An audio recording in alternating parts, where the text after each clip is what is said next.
The science of fat loss, how to burn fat effectively without destroying your metabolism. 1. Introduction, the fat loss lie. Most people believe fat loss is one of the most searched, debated, and misunderstood topics in health and fitness. Everyone wants to burn fat. But what most people chase isn't fat loss, it's just weight loss. And there's a big difference. Weight loss is easy. Stop eating, dehydrate yourself, do tons of cardio, and you'll see the scale drop. But what you're losing is mostly water, glycogen, and muscle. True fat loss is slower, more strategic, and much more sustainable, but it requires you to work with your body, not against it. If you're 25 to 45 years old, your body is still highly adaptive, but also sensitive to stress, sleep, hormones, and energy balance.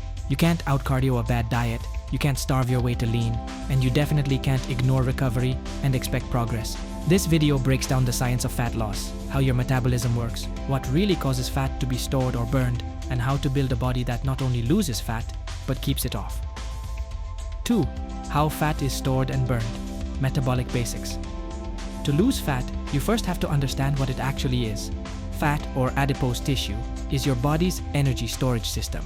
When you consume more energy, calories, than you expend, your body stores the excess as fat. When you consume less, your body taps into those fat stores to make up the difference. There are 2 main types of fat: subcutaneous fat, the soft, pinchable fat under the skin; visceral fat, the deeper fat around your organs, more dangerous for your health. Your body burns fat primarily through a process called lipolysis, where fat cells release stored triglycerides to be used for energy.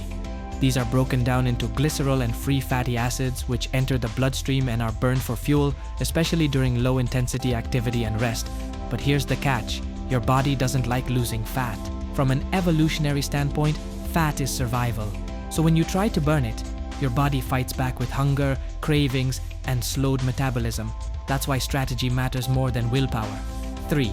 Calories in versus calories out. Still true?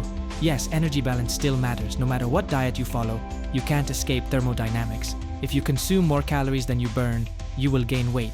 If you burn more than you consume, you will lose weight. But not all calories are equal in effect. The foods you eat impact your hormones, hunger signals, energy levels, and nutrient partitioning where those calories go.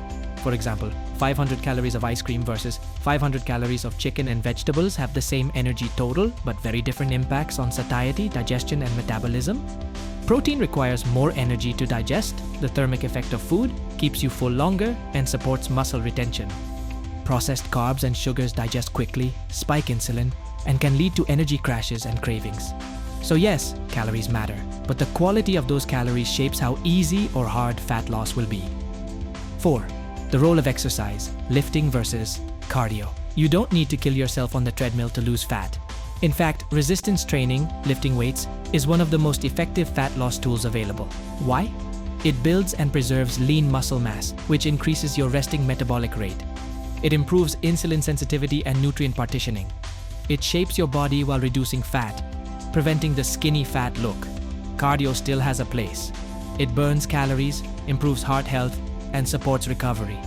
But too much cardio without strength training can lead to muscle loss and metabolic slowdown. A smart fat loss plan includes 3-4 days of full body or split resistance training, 2-3 sessions of moderate intensity cardio or walking, active daily movement, steps, chores, lifestyle activity. The goal is not just to burn fat, but to build a stronger, more efficient metabolism. 5. Hormones that impact fat loss: insulin, leptin, cortisol. Fat loss isn't just about math, it's also about messengers, your hormones. Insulin helps shuttle nutrients into cells. Chronically high insulin from constant snacking or refined carbs can blunt fat burning. Leptin, the fullness hormone. When fat stores drop, leptin drops too, making you hungrier and slowing metabolism.